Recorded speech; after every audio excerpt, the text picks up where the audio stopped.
Hello, I'm Alex from Ani Best Recaps, and I'd love to tell you a story. We stand before the dark and foreboding castle of the Demon Lord, where a group of adventurers finally arrives at the gate after discovering the enemy leader's location. The group's mage believes that Yuga is capable of leading the team to victory and calls his companions together for this final battle. With that, the castle gate opens and red eyes can be seen, along with ghastly groans echoing from inside. Yet without showing a trace of fear, our protagonist enters with his friends, and they immediately come face to face with one of the Demon Lord's bodyguards, a minion who displays an unsettling confidence despite being vastly outnumbered. The mage casts a spell at him, but the demon cancels it with incredible ease. Next, a warrior steps forward and unleashes several sword strikes, but the opponent is fast enough to evade each attack and then kick the swordsman back into place. Then a companion casts a support spell on the leader to increase his power, and he feels ready to attack with his Excalibur skill. At that moment, the demon counters with Infinite Darkness, a spell so strong it instantly devours the attack and explodes over the adventurers. After taking such overwhelming damage, the young man wonders if this is the end as he slowly closes his eyes, and I have to say the anime already caught my attention here because of the sheer power gap. Meanwhile, the demon approaches the group and is left speechless by the beauty of the priestess. At that moment, one of his subordinates asks their captain if they should finish off the enemies and the superior jolts, remembering he had ordered the minions to stay hidden. The three underlings notice their leader staring strangely at the girl, but he insists he is only deciding what to do with the four adventurers. The minions assumed they would eliminate the humans, but the captain instead orders them to dump the enemies in a nearby village, and as the beautiful priestess is carried outside, the demon feels the sadness of parting with such a woman. A month later, one of the Demon Lord's right-hand men asks Yoki how many times those unbearable heroes have tried to get past him, and the captain answers Lord Zakal that he has been challenged exactly 13 times. Zakal says those heroes are worthless if they keep losing to someone like him, then bursts out laughing, triggering laughter from the other demons around him. The Demon Lord asks why the Guardian hasn't killed the heroes, and he explains that useless people like them aren't worth the effort. If that's the case, the Lord says he'll let the subordinates handle it, but knowing they won't be able to defeat the heroes and not wanting to kill that beautiful girl, the guard promises he'll take care of it. Upon leaving the throne room, the man thinks to himself that the heroes' lives will be in danger if he spares them again. Ironically, the captain is strong enough to hold off the entire quartet alone, but they certainly have enough power to defeat the Demon Lord. In any case, while he reflects on the situation, the entire world is being controlled by his master, and it's best to resolve this before those humans truly find themselves in hot water. The next day, the group returns to challenge the Guardian again, calling Raven to attack with a new strategy. The leader forms a duo to corner the opponent, but the enemy is too strong to restrain and ends up slamming both of them into the wall. Seeing that things look bad, the priestess runs to heal her allies and tells Makana to hold the foe off as long as possible. To make sure the demon stays away, the sorceress fires her strongest spells, but none of them work, giving the unwanted guests a small break. The antagonist waits for the girl to heal her friends before delivering a threatening speech. Once back on his feet, the hero asks Cecilia to buff him, and once she does, he uses Excalibur again, this time gathering a far greater amount of energy in hopes of finally defeating the biggest obstacle. After the skill detonates on top of the demon, the boy watches closely to see the result, but as the smoke clears completely unharmed, the guard asks when these humans will finally understand they cannot defeat him. The hero replies that they must bring down the Demon Lord at any cost. In that case, the Guardian demands they leave the priestess in the castle, and then he'll let the others pass. Naturally, the leader refuses, but Makana tries to convince him otherwise because they have no chance against this man, and as difficult as it is, someone must choose between the life of one girl and the life of the entire world. Hearing this, the young man becomes anxious, trying to think of a solution, but Cecilia tells her friends to go ahead and sacrifices herself for the group. The protagonist promises to come back for her later, and the demon keeps his word, opening the door for the heroes to pass. When the three leave, the priestess knows she doesn't come close to matching this enemy, but she promises to fight to the end as she fires a holy laser. The demon absorbs the attack and quickly raises his hands in surrender, saying his name to the human. She asks why anyone would introduce themselves to someone they are about to kill, and he explains that if he really wanted to kill her, he would have done it long ago. In truth, he gathers courage to confess that he fell in love with her from the first moment he saw her, and so he invites her on a date. Terrified by this bombshell, Cecilia screams and apologizes to the man. Thinking that was a no, the captain concludes he has no chance and starts planning his self-immolation for later. Meanwhile, assuming the demon is pretending to be nice so he can strike from behind, the priestess tries to attack first as he turns around, but she gives up when she notices that he truly isn't trying to resist. She asks him why, and he says there's no reason left to live after being rejected by the one he loved. Besides, even if he stays alive, all he has to do is remain inside that room to protect the Lord, and he doesn't even have permission to go out. Cecilia accuses the demon of lying, because all demons are cruel, including their leader. The boy explains that he may look like a monster, but he was actually reincarnated from another world and is human on the inside. Since that's the case, the girl asks why he serves the demon lord if he could defeat him with his vast power.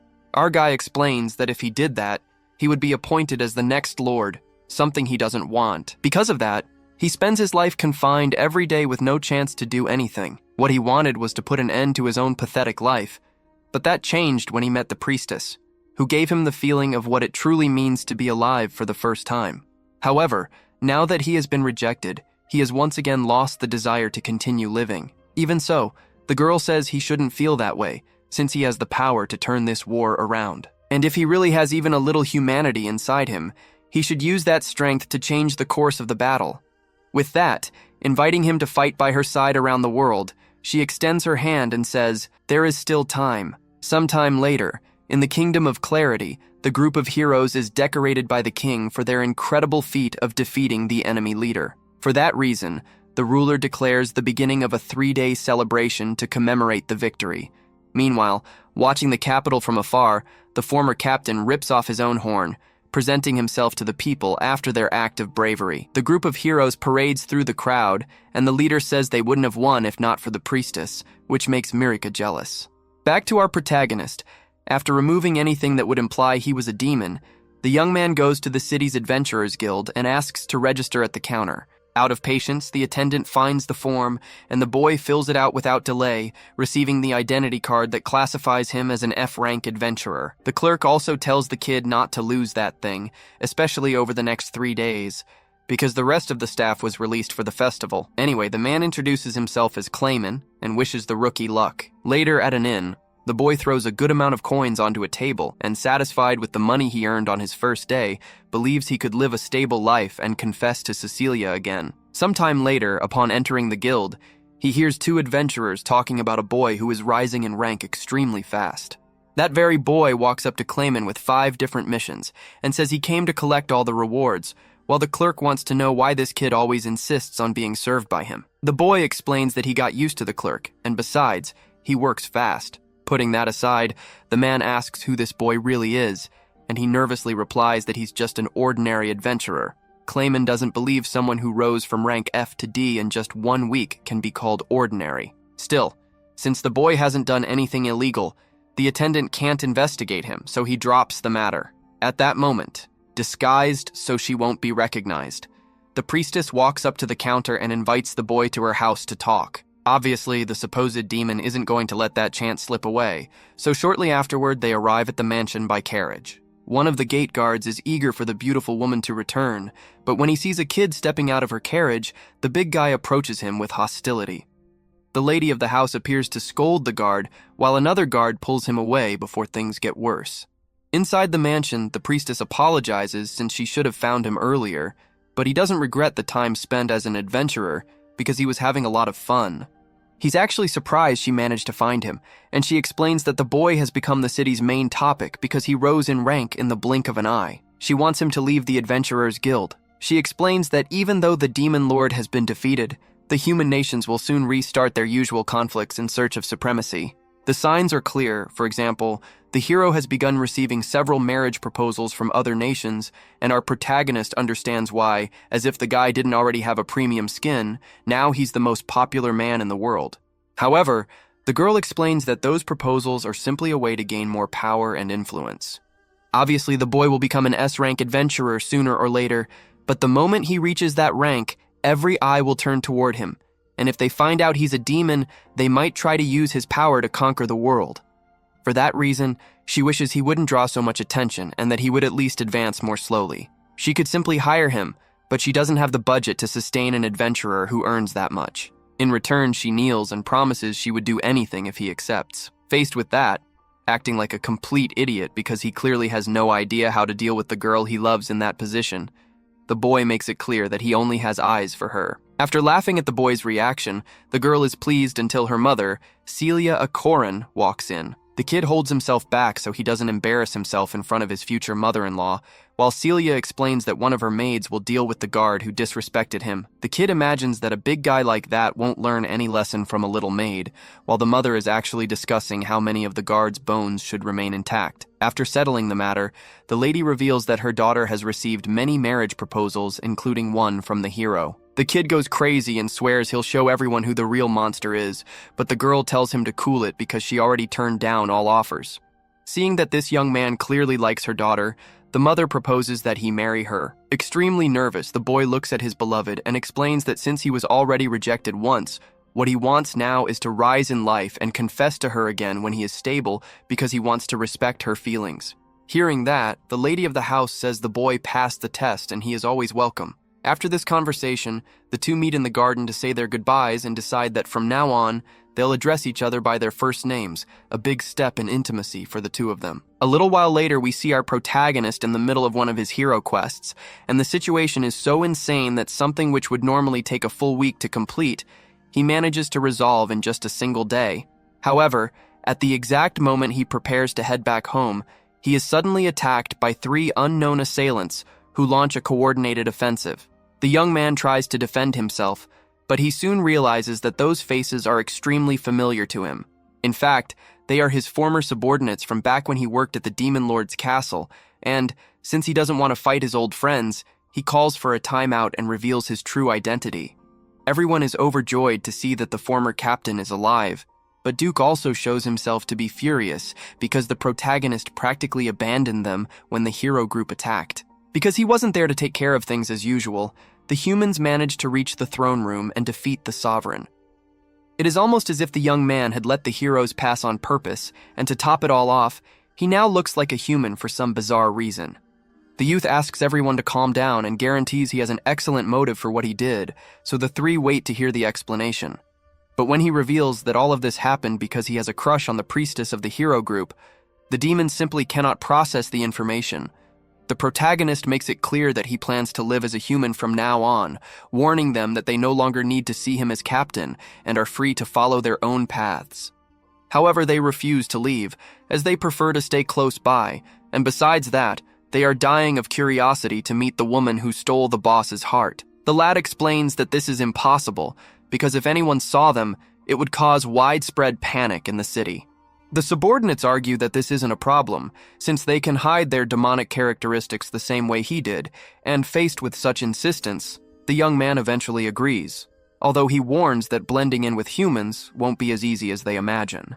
Later that day, the former captain takes his subordinates to meet Cecilia after disguising them, but the process was much more brutal than expected, especially for Happiness, since the young man had to pluck her feathers one by one.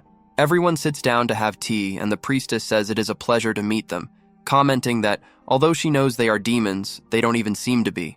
Duke explains that they all did their best to look human, and, in his case, being a Dullahan, the protagonist fused his head into the armor so it wouldn't go rolling around. The big guy seems to be getting along very well with the hostess, which leaves our protagonist a bit jealous, since the subordinate never talked that much with him. And now, in front of a cute girl, he won't stop chatting. The demon justifies that he didn't talk much before because he simply loathed the boss. The former captain had a reputation for being a complete shut-in at the castle, and even when his superior shouted for him to go out and kill some humans, the lad only threatened to give the master a beating until he gave up and left him in peace. Duke couldn't stand this behavior and, one day, invaded the youth's room to teach him a lesson, assuming an isolated loser would be an easy target, but he ended up getting the worst of it. After that, he became a loyal subordinate, and although he held a grudge over the beating for a while, he ended up accepting the young man's leadership. He believes the same happened with Happiness and Shake, but speaking of them, The warrior realizes he has no idea where the two have gone. It would be terrible if anyone besides Cecilia discovered the truth, so they enter the mansion to look for them, and end up finding the priestess's mother in the garden with Sheikh sleeping on her lap.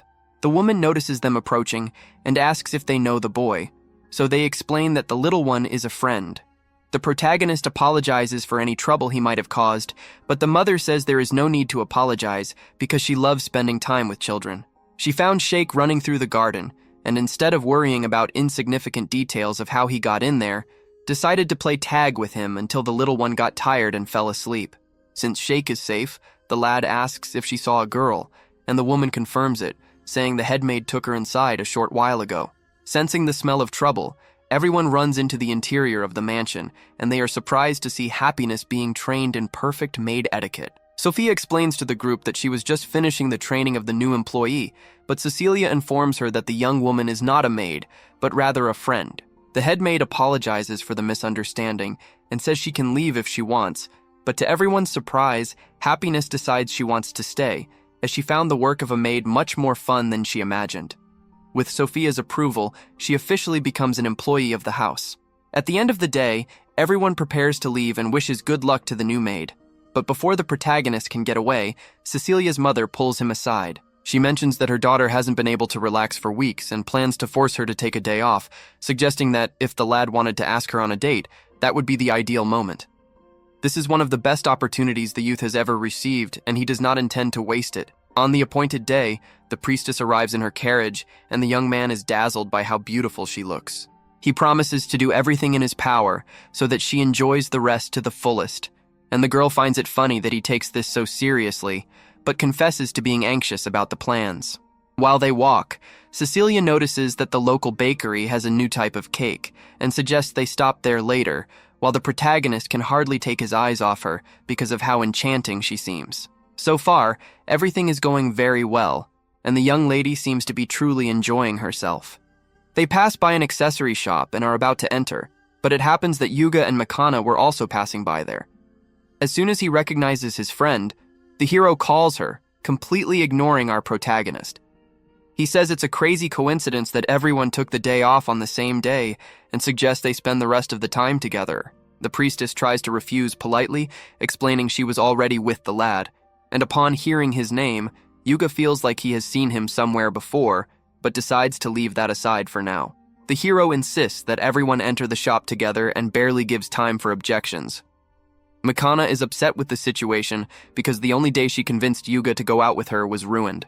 She notices that the protagonist was also on a date and wishes him good luck, thinking that if he wins over the priestess, the hero will have no choice but to focus on her.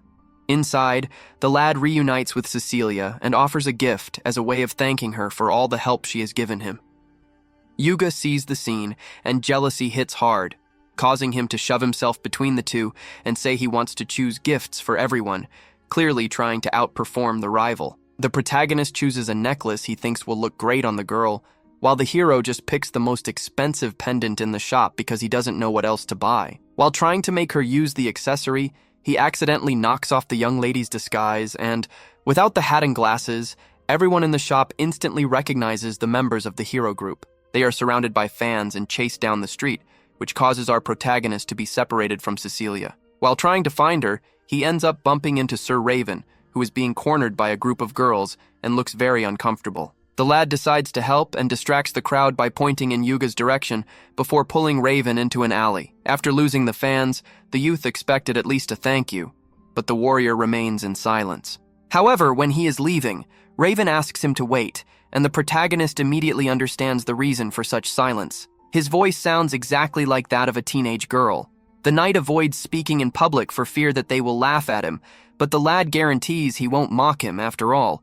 Everyone has their insecurities. Raven feels relieved to find someone understanding, but soon the protagonist remembers he needs to look for Cecilia and runs off. The rest of the day passes without further problems, but the next morning, the youth discovers that the priestess has come down with a fever due to stress. She was already close to her limit, and having to deal with that crowd was the last straw, making the young man feel guilty. Cecilia's mother explains that he doesn't need to feel that way, as it is just a mild cold and her daughter isn't mad at him, but on the other hand, She is furious with Yuga and intends to have a serious conversation about boundaries with the hero. In fact, the hero tried to visit her as soon as he heard the news, but the maids kicked him out at the gate. The mother suggests it would be good for the girl to see a friend during recovery and asks the lad to go visit her. Sophia takes him to the room and announces he is there, which makes the priestess enter a panic and ask him to wait outside while she tidies things up. The head maid guarantees there is no reason for concern, because she already put away all of the mistress's toys, but hearing this out loud is even more embarrassing for the young woman. The lad enters and sits beside the bed, apologizing for what happened, but the girl says she doesn't blame him. However, she says that if he really feels guilty, he can compensate her by going out on another date as soon as she recovers. The protagonist is stunned because he just received a direct invitation and celebrates with such enthusiasm that he ends up shouting, which makes Sophia enter the room and kick him out politely so as not to worsen the patient's condition. On the way home, he notices Raven walking nervously toward the mansion and gets curious. The knight admits he is trying to build up courage to confess to the girl he likes, since she was the only one who didn't laugh at his voice. The lad encourages his friend, saying he is tall, handsome, and famous, and since the girl already accepted his voice, he has great chances of success. Raven realizes he is right and decides to go ahead with the confession, leaving the protagonist proud. However, it soon clicks that the knight is going exactly to Cecilia's house, which means the lad may have just created more competition for himself. Our protagonist tries to convince himself that Cecilia would never accept such a sudden confession from Raven, but the ghost of insecurity hits hard because, after all, they were in the hero's party together, and there is always that chance that romantic moments happen during their travels. He starts panicking again, but at that exact moment, he sees the red-haired swordsman walking back from the mansion completely shattered emotionally. The poor guy genuinely believed that the worst she could say was no, but he was dead wrong, and now he just wants to go home and rethink his life in the shower. Seeing his friend so dejected gets the former general curious, so he goes back to the house and asks Sophia if she knows what happened when the redhead came over to open his heart. The head maid tells him that the knight did indeed come there, but from what she saw, his goal was to talk to happiness.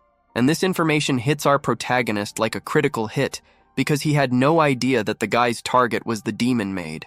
He decides to go talk to his subordinate, and when he finally finds her, he asks if she spoke to a red-haired guy a little while ago. The girl confirms the conversation, so the youth explains that the man is actually one of his friends, and she looks surprised by the revelation. The protagonist continues the interrogation by asking if it is true that the swordsman confessed his feelings and what she could have said to make him so upset. The young woman hesitates for a moment, but eventually reveals that when she was asked out, she immediately said that it was absolutely impossible. Being rejected like that would hurt anyone's feelings, so the former captain understands why the poor guy was in such deep depression. However, if the girl doesn't like him, there is nothing to be done. Yet she confesses that she actually does like him, but before the boss could ask what she meant by that, the little one runs off. Later that night, the young man calls a meeting with the rest of his subordinates to discuss what is going on with this complicated relationship. The other two have no idea who this suitor is supposed to be, so the leader clarifies that it is the swordsman from the hero's party, and as soon as he says this, Duke flares up in anger, demanding to know why the captain would set up a colleague with a human.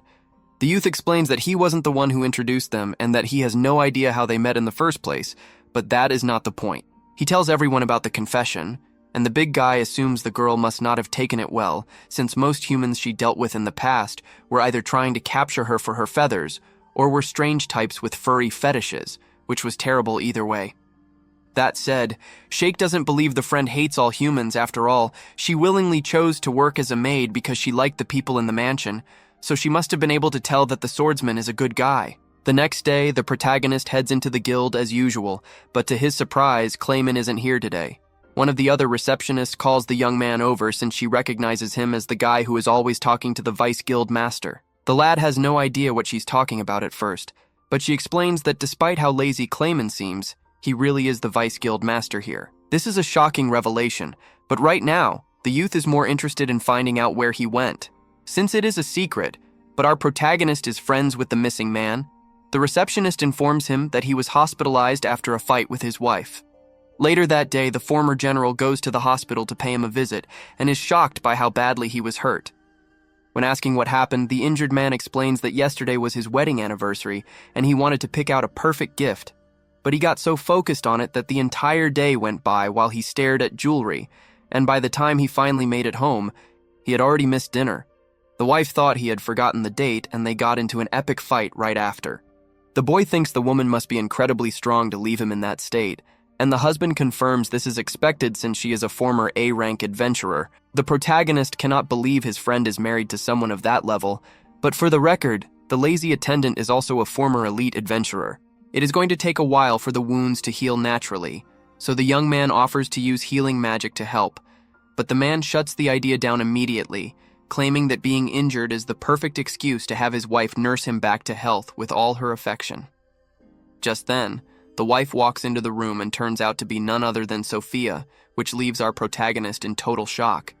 He never could have imagined that she would get married to someone like that clerk, but they seem happy together, aside from the occasional violent misunderstanding. A little while later, the boy prepares to leave, and the head maid thanks him for keeping her husband company. He says there is no need to thank him because it is normal to visit an injured friend, but he takes the opportunity to ask if Cecilia is doing any better today. She tells him that the fever is gone and the girl already feels much better, but she is currently out running errands and cannot be seen for now. The youth asks for suggestions for a good gift to give her since he wants to do something nice, and the employee guarantees that as long as it comes from the heart, the mistress will be happy with anything.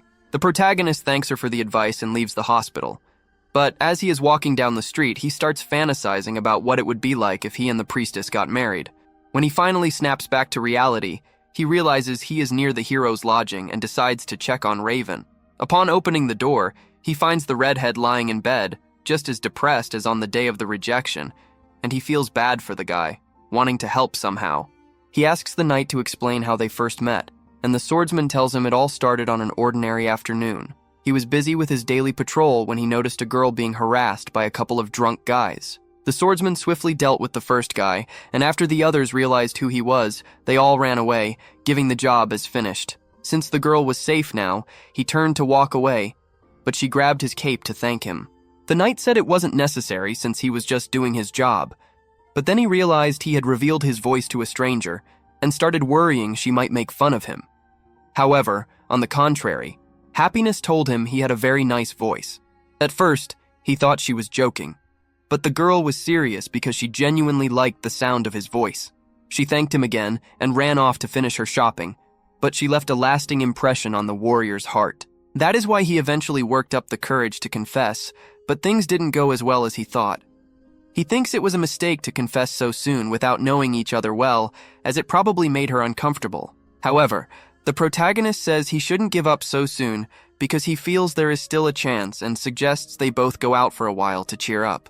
The former general takes his friend to the jewelry store where he was with Cecilia last time, as he never got to buy that necklace for her. While they are there, the redhead spots a beautiful pendant that would look great on the little maid. He is unsure whether to buy it, fearing she might think it is weird to receive a gift from someone she barely knows, but the leader guarantees she will appreciate the intention and will certainly like the design because it suits her perfectly. The swordsman decides to buy the pendant, and since he doesn't want anyone to hear his voice, he communicates with the cashier using pen and paper. However, as they leave the store, they run into Manga, who is surprised to see them together in a jewelry store. She asks what they are doing there, and the protagonist promptly responds that they came to buy gifts for the women they love. The sorceress already knew about the boy's crush on Cecilia, so she isn't surprised, but she had no idea the redhead was also in love. She asks him to tell the details, but the knight refuses to say a word around her, and it is all her fault because she once mocked his voice, and ever since then he has been too shy to talk in front of her. The mage feels bad and has already apologized, but she knows that doesn't change what she did, so she doesn't want to force him. However, she still wants to know everything about this secret crush, and invites them both to lunch. When she thinks they will finally talk, the boys start stuffing food into their mouths, so they don't have to say anything. It was the perfect plan, but as soon as the sorceress mentions she could tell some stories about Cecilia if the protagonist talks to her, the young man gives up on the plan immediately. The girl asks how far he has gone with the priestess, and he says it is nothing special because they aren't dating yet, mentioning that she received tons of marriage offers, including one from the hero Yuga. Hearing this gets the sorceress a bit agitated because she doesn't understand why the hero doesn't pick up on her hints. He has always been a bit of an airhead, going as far as accidentally walking into the room while she and her friend were changing or taking a bath, besides being so popular that a crowd always formed wherever they went. It was never intentional on his part, but the carefree behavior really annoyed the priestess, who can be terrifying when she is angry. Manga then asks the redhead about his crush, but the protagonist cuts her off because he doesn't want her messing with his friend.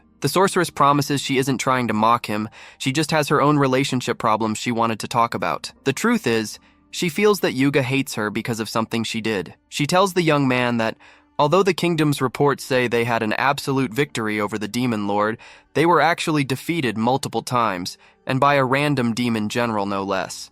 Each time they lost, they ended up in a nearby village with all their wounds healed for some reason. But no matter how many times they went back, that demon kept defeating them in the most humiliating ways. Our protagonist starts to feel a little guilty since he prolonged their defeat a few times, just so he could spend more time looking at Cecilia. But in his defense, he wasn't trying to humiliate them. Anyway, after each defeat, the group was forced to lie to the people and hide the fact that they had lost to preserve faith in the hero's team. But supplies were running low, and if they didn't defeat that demon soon, people would lose all trust in them. That was when, on one attempt, the demon in question made an offer. He said he would allow them to go straight to the throne room unchallenged, but only if they were willing to leave Cecilia behind. And it was Manga who convinced everyone to abandon her friend so the leader wouldn't be seen as a failure. The priestess ended up surviving, but the sorceress doesn't believe the hero has forgiven her for making such a cruel choice. He still acts friendly and cheerful around her, but she notices his opinion has changed. Cecilia must also think differently of her after what happened, so things have been kind of awkward between them. The youth feels partly to blame for all this, as it was his actions that caused this rift in the group, but there is not much he can do to fix it. He asks if she at least tried talking to her friend about this, but how exactly is she supposed to do that? You can't just admit you were willing to sacrifice her because you cared more about protecting Yuga's honor as a hero. The protagonist knows it is a tough topic, but if nothing is done, they will continue being awkward with each other forever. So he tells her to think about it. The girl realizes the boy is right and decides to do her best to make amends. The redhead also decides to try talking to the boss's subordinate again, so he and the protagonist head back to the priestess's house. He eventually finds happiness and apologizes for confessing so suddenly last time. He hands her the pendant he bought and asks if they could start out as friends, and the little one seems to like that idea a lot. A few days go by and the protagonist is practically on the verge of death because he hasn't been able to see Cecilia in almost a week. After she recovered from her fever, the young lady became extremely busy visiting various villagers and healing the sick and injured in the region. The rest of the hero party is also in a huge rush since Raven is the knight captain, Manga is a royal magician, and Yuga has been splitting himself between extermination and diplomatic missions, while our former general, on the other hand, has been doing absolutely nothing.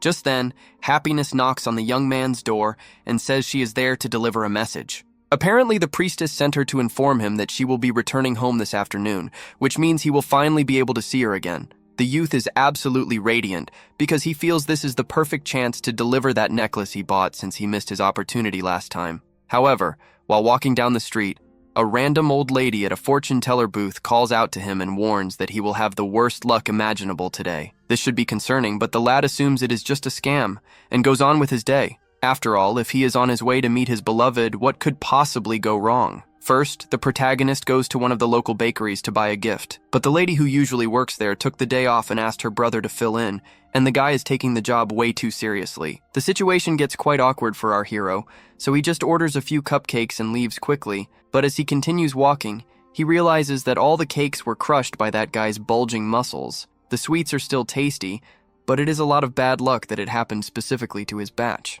Other small bad things happen on the way to the mansion, like bumping into a giant man, nearly stepping on dog poop in the middle of the street, and a boy crashing into him, dropping the meat he was carrying on the ground. The lad could have ignored the child and kept walking, but he is too much of a nice guy for that. So he offers to buy new meat for the little one to stop crying, even though the accident was not his fault.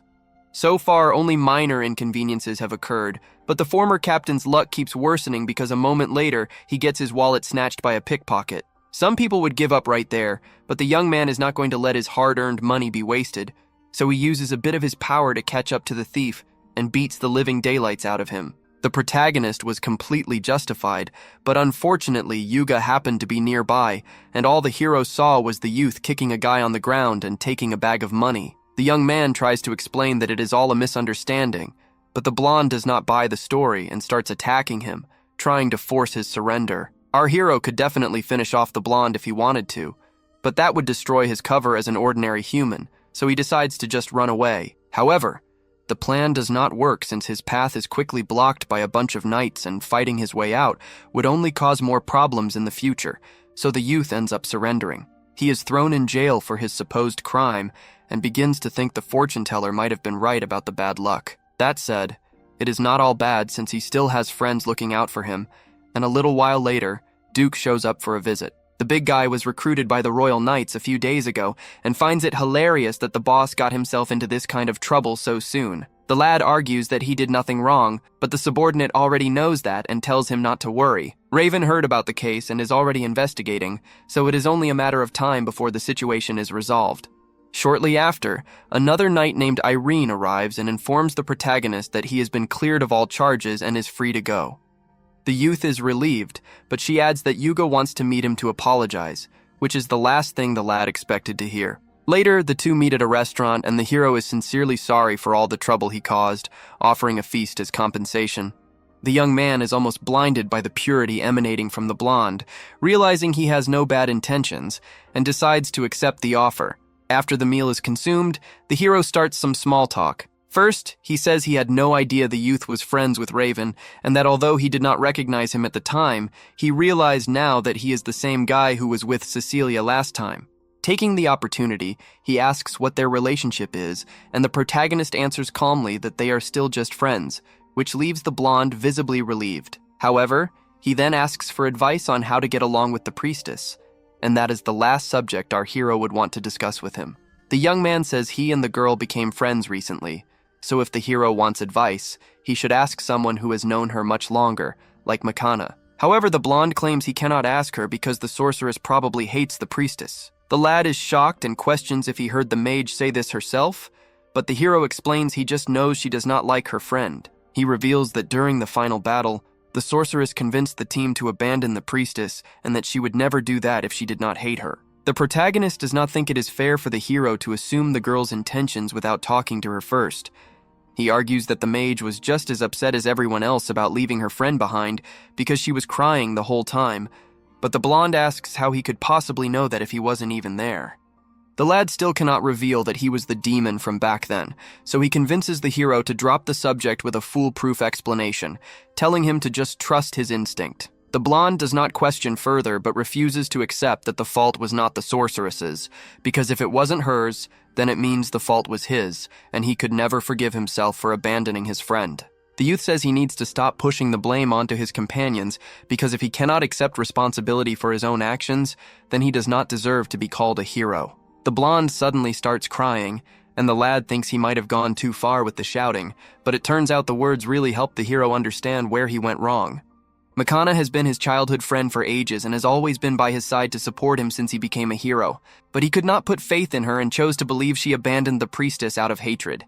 He doesn't know how to fix things between them, and the protagonist says he can just apologize, as the girl clearly still cares about him, and even if he gets scolded, she will definitely forgive him in the end. The hero is radiant and decides to apologize right now, but he is too nervous to go alone, so he begs the young man and Raven to accompany him. They all eventually arrive at the priestess's house, but the youth is a bit annoyed for being dragged on such a long detour when all he wanted was to visit his beloved. The hero says he just needs some moral support and that they can wait outside while he goes in to apologize. The blonde enters the mansion and runs to the sorceress's room, where he finds her in the middle of changing clothes.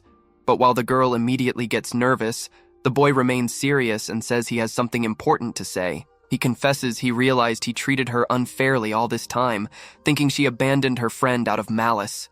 He knows an apology is not enough to make up for what he did, but he hopes she can forgive him so they can go back to how they were before. The sorceress is truly relieved to know her friend does not hate her anymore, but then remembers she is still in her underwear, not knowing what is worse, the fact that he invaded the room, or the fact that he is completely indifferent to the scene. Anyway, she remains angry about the situation and takes her frustration out on the hero, while outside, Raven and the protagonist just watch what is happening without being able to do anything to help, leaving the blonde to his fate. Our protagonist is finally free to see Cecilia, and on the way, passes the fortune teller again, but still thinks it is a scam and does not stop to listen. The woman does not like being ignored for the second time today, but for some reason, it seems the lad's luck is changing for the better, indicating he must have done a good deed recently. A little further down the road, the youth meets the owner of the bakery, who just found out that most of the cupcakes he bought were crushed by her brother and wants to apologize for that. The lad says it is not a big deal, but she insists on fixing the mistake and offers a new bag of cupcakes. The youth continues his way, but is suddenly surrounded by 3 men in suits, and at first it seems he is in trouble. But it turns out these men are the personal assistants of the little boy from earlier and wanted to return the kindness by offering a bag of meat skewers. Sometime later, the former general finally arrives at Cecilia's house, but Happiness is a bit annoyed because he is very late. He goes inside to finally meet the priestess, who is very happy to see him after so much time. The lad delivers the gifts and the young woman is grateful, although she comments that she has never seen anyone combine cupcakes with meat skewers before. Putting that aside, she offers to prepare a pot of tea so they can share the snacks while they talk, and the youth is surprised to hear that since preparing tea is usually a maid's job. The girl proudly explains that Sophia taught her some household skills recently, so she now knows how to prepare tea properly and can cook without burning the food 70% of the time. After a few minutes of conversation, the priestess finds out that Happiness and Raven became friends, just as the youth met Mikana and Yuga. But speaking of those two, they suddenly hear the hero's voice calling for her. Moments later, the blonde invades his friend's room and says he has much to apologize for, but the sorceress hits him with a punch to get him out of the way, saying he is being too pushy. Cecilia has no idea what is going on, and the protagonist is equally surprised to see the others there suddenly, but everyone has something to confess. The mage goes first and asks forgiveness for abandoning her friend back then. The priestess guarantees that it does not bother her that much, because her life was not the only one at risk, and the others had to face the demon lord alone without a healer to support them. Besides, as soon as the villain was defeated, the sorceress was the first to run back to ensure her friend was all right, followed shortly by Yuga and Raven. The fact that they all ran back to help her, despite the exhaustion of battle, showed the girl that they still cared. Since there was no other choice at the time, the priestess could not blame them for the decision they made. All that matters now is that everyone came out alive, so there is no need for guilt. Later that same day, the couple goes out for a walk and the girl asks if the lad had anything to do with the sudden apologies. He admits he gave a little nudge in the right direction, since the whole mess was somewhat his fault at the beginning, and the young lady is grateful because her friends are finally united again. Feeling this is the perfect opportunity, the youth says he has a gift for her and takes out the necklace he bought. He asks if she is willing to accept it, and she happily replies that she will keep the gift forever, which is a huge relief for the former general, who did not know what he would do if he were rejected. A little while after the events we last saw, Cecilia asks our protagonist to join her on a mission because she received a desperate call for help from a remote village. The young man is more than happy to offer his assistance, but Seek is also present and he is not pleased about that at all. This was supposed to be the ex-general's golden chance to spend some quality alone time with his beloved, but the subordinate didn't want to be left out and found a way to insert himself into the trip, making it already too late to kick him out.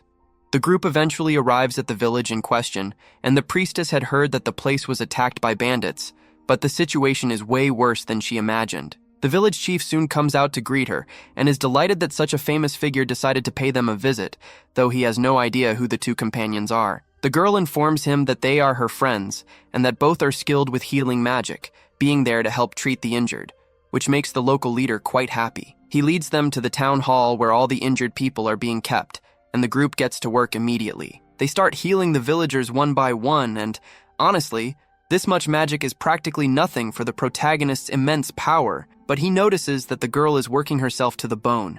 He admires how much she cares about helping those in need, but speaking of the injured, the young man is surprised that there were so many injuries yet not a single fatality among the residents. The chief explains that they got lucky because midway through the raid, the bandits were attacked and forced to retreat. It was a fortunate turn of events, but the ex-general thinks it is strange that someone showed up at exactly the right time to save everyone. At that moment, he looks at the priestess and realizes she is pushing herself way past her limit, so he walks over and asks her to take a break. However, the girl refuses to listen because she still wants to help the people, so the lad is forced to take matters into his own hands and casts a knockout spell on her. He is aware that a random guy knocking out a priestess might look bad, so he assures everyone that she is only asleep and that he just wanted to make her rest. A little while later, the young lady finally wakes up from her involuntary nap and is furious at the protagonist for casting a spell on her without any warning. The young man apologizes but argues that he had no choice because at the rate she was going, she would have passed out from mana exhaustion. The girl acknowledges that she might have been pushing too hard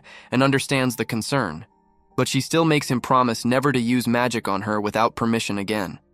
The ex-captain promises and, to ease her heart about the villagers, tells her that he and Seek have already finished taking care of everyone. The priestess is really happy to hear that and thanks him sincerely, but soon the village chief comes in to check on things. He is glad to see the girl is feeling better and says he hates to ask for more, but there is a little girl who lives on the outskirts of town, and he was hoping the group could take a look at her. They ask if the child was also attacked by the bandits, but fortunately, that isn't the case. She is perfectly safe but has been weak and sickly ever since birth, so he was hoping the lone's magic could make her healthy. The blonde is willing to try and asks for directions to the house, meeting Teal a few minutes later. The girl is surprised to see strangers walk into her house all of a sudden, but the priestess assures her there is nothing to worry about since the village chief sent them. It looks like the little one is about to ask a question, but suddenly she starts having a huge coughing fit, showing that the leader wasn't exaggerating about her health. Seek approaches to offer a special medicine he made himself, and, at first, the girl is skeptical about accepting a mystery juice from a stranger, but the protagonist guarantees that the subordinate knows what he is doing,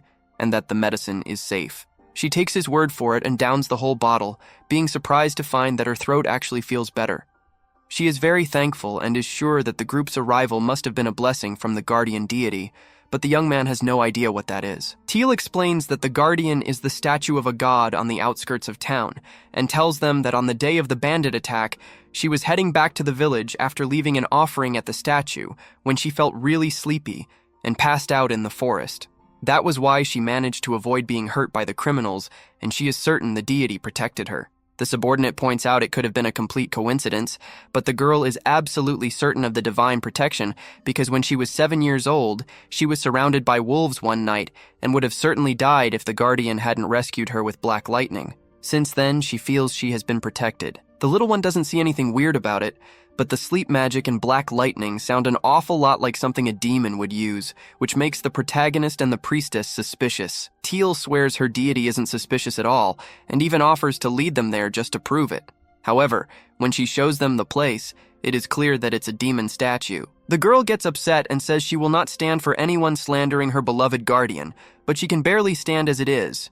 So the blonde apologizes for pushing her too far, and walks Teal back to her house. While the priestess is gone, the lad takes a closer look at the statue and realizes it looks very similar to one of those gargoyles they had back at the Demon Lord's castle. But as soon as he says this, the gargoyle comes to life and attacks him with black lightning. The protagonist dodges and Seek manages to subdue the creature, but they aren't sure what to do with it now. The subordinate suggests they should just kill it, but the ex-general stops him because he would rather try talking things out first before resorting to violence. After everyone has calmed down, the gargoyle sits and asks if they really don't intend to kill him. The young man reminds him that the creature attacked first, and the demon apologizes, explaining that hearing the protagonist identify him as a demon gargoyle made him realize he had been exposed and he panicked. He reveals that several years ago, he was originally created to guard a certain temple, but along the way, some bandits stole him. Those same criminals later went on to attack this village, so the gargoyle had had enough and struck them down with his lightning, an act that made the villagers start worshipping him as a guardian deity. Over time, they all slowly forgot about him, and the only one who still shows up is Teal, who has been coming to clean every day since she was saved as a kid. The protagonist asks if that means he has no intention of harming the villagers, and the monster responds that he has nothing to do with humans, he just lives there, and that's it. If that's the case, there's no reason to worry about it. So the young man apologizes for bothering him and turns to return to the village. But before that, he asks a little favor of his subordinate. The ex-general basically asks Seek to go back alone so he can spend the rest of this trip alone with Cecilia. But once he is finally alone with her, he realizes he doesn't actually have anything to talk about. As they are walking, the girl ends up tripping over a protruding root, and the young man jumps to catch her, causing the two of them to stare at each other for a few seconds before awkwardly turning away. A little while later, they finally return to the village and, as luck would have it, the bandits from earlier decided to attack again, confident that nothing will stop them this time. But suddenly the hero group appears to stop them. The criminals still believe those brats stand no chance against their sheer numbers, but then the protagonist gives Seek permission to fight with lethal intent, and the enemies start dropping like flies. The priestess is surprised by the subordinate's strength since she had never seen him fight before, but the ex-captain is much stronger, and when he joins the fight, he knocks out dozens of them at once. Even when one attempts a sneak attack against the blonde, the lad easily electrocutes the guy and takes him down, having total control over the situation. The battle is going very well, but suddenly the group notices smoke coming from the direction of the guardian deity's shrine, and that cannot be good. The youth asks Seek to go check it out while he finishes off the rest of the bandits. The remaining survivors group together in an attempt to swarm the couple, but the protagonist bluntly tells them that no matter how many of them there may be, they will never be a match for him. He then proceeds to blow them all away with a windstorm spell, and the bandit situation is officially taken care of, but the lad is a bit concerned by the fact that the subordinate hasn't returned yet. Something might have happened, so he and the girl go to check it out, and to their shock, they find the gargoyle severely injured and Seek being held up by his throat. The protagonist angrily glares at the man and demands to know who he is, so the priestess explains that this is Miller, the hero of the neighboring Gallus Empire. The young man is surprised to learn there is more than one hero in the world, but his friend's safety is what's important right now. Once Seek regains consciousness, he explains that he arrived and found Miller attacking the gargoyle from behind while it was trying to protect Teal, so he tried to stop him but ended up losing the fight. Miller says there is nothing wrong with trying to kill a gargoyle, and that it's the subordinate's fault for being dumb enough to get in his way. He then starts walking back over to finish the job, but the protagonist tells him to stop and tries to talk him out of it by explaining that the creature isn't causing any harm. However, the invader doesn't care whether the monster is harmless or not, and warns that if the young man tries to stop him, he's going to be cut down as well. The youth responds by firing off a lightning bolt, but to his surprise, the electricity completely dissipates the second it comes in contact with the opponent's sword. The blonde yells for her partner to fall back, because that weapon is a man-made magic sword that absorbs all magic it touches, so the protagonist would be no match. The priestess begs the psychopath to stop, because if innocent people die at his hand, it could start a war. But he actually likes the sound of that. One of his favorite hobbies is killing people, so if a war were to start, he would be allowed to kill as many as he wants. It's clear that this dude is a total maniac, so there's no way the ex-general can let him walk free after this. Miller laughs at the fact that the lad thinks he can win, even though he already knows his magic is completely ineffective against that sword. However, the protagonist isn't fazed and begins firing off several blasts of magic one after the other. The sword may absorb magic, but since it was man-made, there must be a limit to how much it can hold. After unleashing a bunch of his most powerful spells, the young man eventually hits that limit, and the sword shatters altogether. The lad then uses a wind spell to punch the enemy into a tree, and it looks like he has been defeated, but Miller still had one last trick up his sleeve and threw a magic spear at the hero. A trick like that would never work on the protagonist, who easily dodges it, but the gargoyle was right behind him. The spear was headed right for the creature, but at the last second, Teal suddenly jumped in front and took the spear to the chest. That wasn't what the killer was expecting, but he still finds it really amusing that the girl would sacrifice herself to save a demon. The protagonist turns back to Miller and tells him he won't get away with this, but the coward already has an escape plan ready and fires a bunch of arrows at the lad's friends, forcing him to create a shield to protect them. During this time, the culprit manages to sneak into the forest. The ex-general blames himself for letting the enemy escape by relying too much on his magic, and all that anger building up inside him causes his true demon form to come out. This is a form that Cecilia has never seen before, so she is worried that he might have lost control. But right now, there is only one thing on the young man's mind, and that's to beat the living daylights out of Miller. He flies into the air to start tracking him, and the second he locates him, pins his head to the ground and proceeds to kick him through a couple hundred trees. The maniac cannot believe that a demon this strong still exists, even though the demon lord has already been defeated. But a second later, the protagonist appears behind him to continue the beatdown.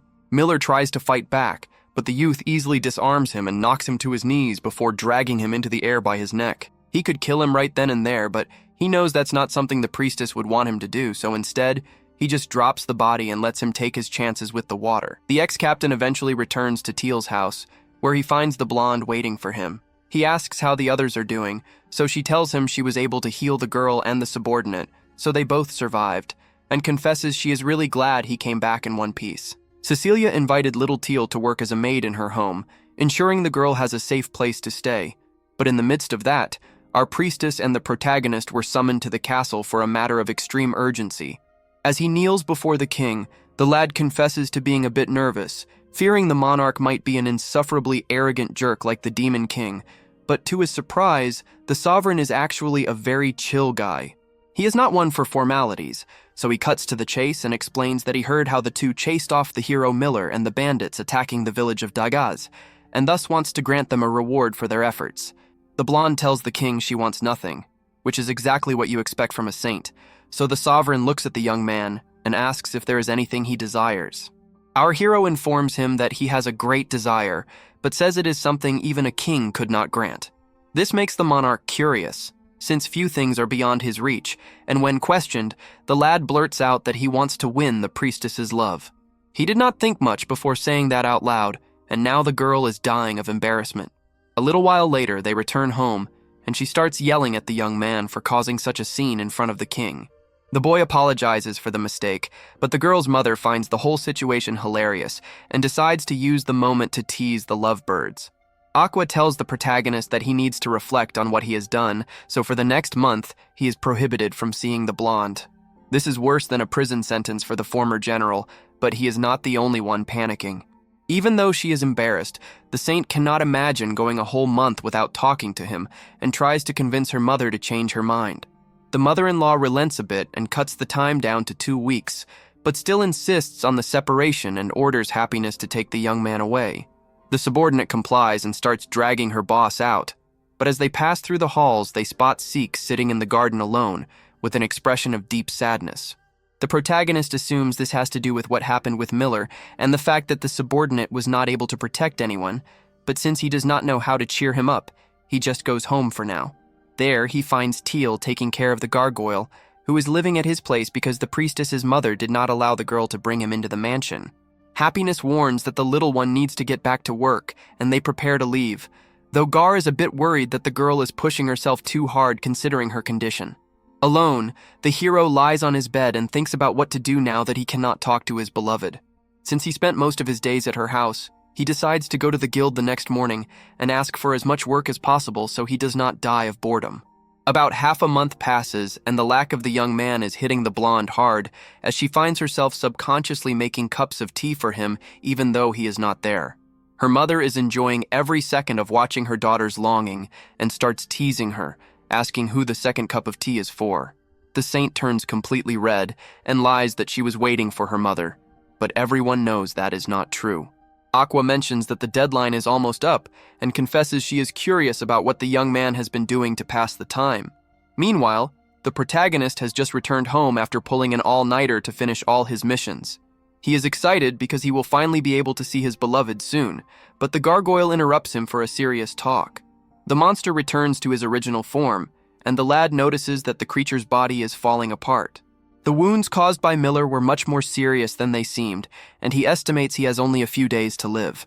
The Guardian's only wish is for the young man to look after little Teal when he is gone. The protagonist does not understand what he is talking about, since the girl seemed stable, but the monster, who has watched over her since childhood, feels that something is not right with her. The lad promises he will look after the little one, but interrupts the death drama by saying he intends to save his friend's life no matter the cost. The creature thanks him for the sentiment but warns that there is no more time, which does not stop our hero from trying. He immediately runs to talk to Duke about remedies, and the knight explains that gargoyle disintegration is an easy thing to solve, as you just need to feed the monster some magicite. The lad is shocked that he did not realize the solution was that simple, and runs off to find the mineral without hearing the rest of the subordinate's explanation, which will certainly bring problems in the future. Upon leaving the knight's hall, he realizes he does not even know where to find this item, but before he can investigate, he hears the blonde screaming his name with a desperate voice. She explains that Teal is in a very bad state and needs urgent help. The young man rushes to the mansion and finds the girl in bed with a high fever while Seek tries to prepare a medicine.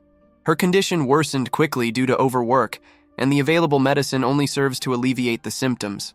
They need twilight grass to cure her, something that only grows in regions rich in mana.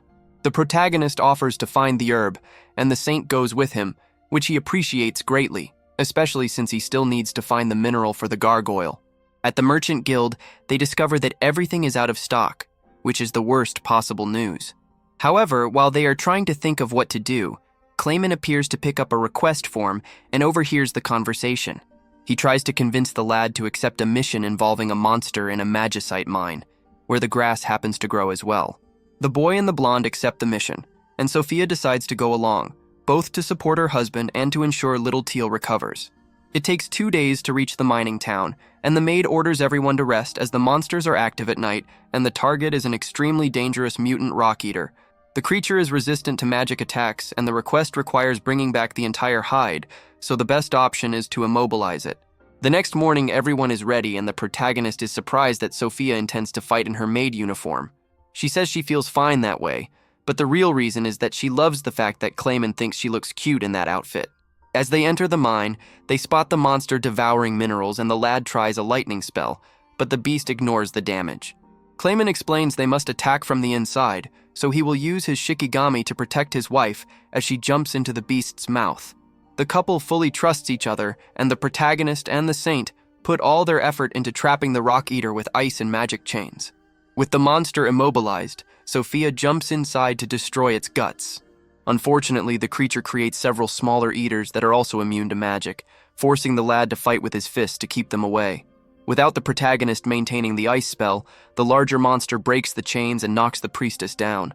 The youth runs to her side to protect her, but the beast freezes in place because the maid has started hacking it apart from the inside. The monster dies, and the Vice Guild master is relieved to see his wife emerge unharmed. They collect the mineral and the grass, and the lad decides to fly back at night to deliver the medicine as soon as possible. He cannot let the others find out he is a demon, but the blonde already predicted he would try to slip away and is waiting for him outside with everything prepared to help him. The lad thanks her for the support and takes off into the night sky, reaching the city hours later. He finds the gargoyle on the table and starts shaking him violently, asking if he really wants to leave Teal alone in the world. The girl's name makes the monster wake up, and the youth warns that she will be fine, as he has already delivered the grass to seek. While stuffing the gargoyle's mouth with magicite, the young man notices a claw mixed in with the stones, but before he can identify it, his friend starts to glow and is completely healed. The monster runs to the girl's side to ensure she is okay, and the protagonist is moved by the reunion, but he still has a long night of flying ahead to get back to the mining village before the others get suspicious. After staying awake all night, the former general ends up passing out from exhaustion on the priestess's thighs during the carriage ride home, and she does not seem to mind one bit. A few days after returning to town, our protagonist happens to run into Clayman while he is out shopping. Apparently, the Vice Guild master is looking for an anniversary gift for Sophia, and since the former general has nothing better to do, he offers to help. He finds a pair of cat ears and suggests that the man could give these to his wife, but the clerk says that is a terrible idea and already knows what he wants to get her anyway, turning down the help. The young man apologizes, but as he puts the cat ears back, he notices a black suit with a matching helmet nearby. His edgelord instincts immediately take over, and he decides to try it on. Clayman thinks the outfit looks incredibly cringy, but the youth absolutely loves the look and feels no shame whatsoever. He really wants to test out some cool moves in this gear, so he asks his friend to give him as many quests as possible. The Vice Guild master, getting annoyed by the hero's acting, decides to just play along. He takes the young man back to the guild and tells the receptionist that he wants to sign up for any available quests. The girl does not recognize the lad because of the costume, but since the superior is vouching for him, she looks through the stack and informs him that there are 4 A-rank quests available. The protagonist declares he will handle all of them, which shocks the receptionist since she has never heard of anyone strong enough to handle 4 A-rank tasks at once. She asks for his name, but in true edgelord fashion, he gives a fake one, and Clayman is so exhausted that he doesn't even bother correcting him. Later that day, the youth takes down a dragon in the forest to complete one of his missions, and when he returns to the guild with the dragon heart, everyone begins to respect him as a powerful warrior, even though his identity remains a mystery. By the end of the day, the hero has finished most of his tasks, but one remains: capturing a specific criminal. That night, A bandit named Envy sneaks up on 2 guards and uses sleep magic to knock them out before entering a storage room with his 2 sidekicks, Jealousy and Heartburn. Honestly, who comes up with these names? They corner the owner while he is busy with inventory and tell him they are going to steal everything. But before they can take a single item, our hero emerges from the shadows. He tells them to surrender before they get hurt, but the 3 are unwilling to give up, so Heartburn and Jealousy attack with full force. The young man goes back and forth with them for a bit just to keep things interesting, but he eventually decides to get serious and activates the lightning magic in his sword. With a single surge, he electrocutes both of them, leaving Envy as the last one standing. The thief tries to knock the protagonist out with magic, but the youth counters the spell and charges forward, slashing him with the blunt end of his blade. He wouldn't want to actually kill someone who looks like a child, but it still definitely hurt. The owner of the warehouse is very grateful because he doesn't know what he would have done if his stock of Valentine's chocolates had been destroyed. Now he can make his deliveries to the townspeople without issue, and it is all thanks to our main man. The youth is surprised to learn that this world celebrates Valentine's as well, but just then, a group of knights shows up to check on the commotion. Duke and Raven immediately recognize the boss the second they see him, but the other knight with them has no idea who he is and asks for his identification. The protagonist still wants to stay in character, so he gives her his fake name and tells her that the kids lying unconscious on the ground are all thieves. Before she can question him further, he disappears in a puff of smoke. Normally the knights would go looking for him, but since Raven knows the truth, he tells everyone there is no need to chase the guy. While the knights arrest the gang, Duke walks to the back of the warehouse because he knows the boss must still be around. He finds the youth hiding behind a bunch of boxes and isn't surprised by the act, as this isn't the first time it has happened. The young man usually gets hooked on a costume he thinks is cool and spends way too much time role-playing, only to realize later how cringy he was being. The subordinate tells him to take a good look in the mirror, and after the protagonist observes himself, he realizes he has been acting like a dark teenager the whole time. After cringing for 10 solid minutes, he takes off the outfit and heads to the guild to collect his reward. While there, he asks the vice guildmaster what the thieves' goal was. From what the man heard, those guys used to be B-rank adventurers until they found a weird book in a dungeon and started talking about destroying Valentine's Day. The hero doesn't quite get it, but he understands the feeling of hating the holiday since he never receives anything. Meanwhile, at the mansion, several girls are busy making chocolates for their loved ones with Sophia's help. Manga finishes her batch and notices that the priestess is making a massive amount, so the blonde explains that she plans to hand them out to children at the orphanage. It is a sweet gesture, but the mage thinks it defeats the purpose of the day since you are supposed to give them to someone special. The next morning, Gar informs the protagonist that it is officially Valentine's Day. The young man looks in the mirror and waits patiently, hoping his beloved will show up any minute, and the doorbell eventually rings. To his disappointment, it is only Teal, and she isn't even there for him. She brought special magicite chocolates for the gargoyle. The hero decides to give them some privacy and heads to the guild, but moments later, Clayman walks in carrying a box of chocolates from Sophia. When he opens them, everyone is blinded by the sheer amount of love and care put into the gift. The husband is over the moon with joy, and the protagonist gets so jealous that he runs into the city to avoid being reminded of his loneliness. Unfortunately, he sees nothing but couples everywhere. He tries to talk to Duke, but he sees his subordinate receiving chocolates from a female knight, which makes him feel even more isolated. He even spots Raven receiving sweets from Happiness, which makes him even more upset. Later, the young man sees a huge line of women near a cart and learns they are all waiting to give chocolates to the hero Yuga, which is the final nail in the coffin for his pride. Manga happens to pass by, and the protagonist asks if she is there to drop off sweets for the blonde. That was her original plan, but she is having second thoughts because she thinks her cooking isn't good enough. The youth tries to cheer her up, but Yuga himself shows up and surprises the mage. The blonde hero says he just wanted to make sure her chocolate was the first one he received. The girl is happy to hear he values her gift most of all, but she is still worried because the result looks a bit messed up. The lad says it doesn't matter and accepts the gift anyway. When she pulls out the chocolate, it looks like it has been sunbathing since the dawn of the universe.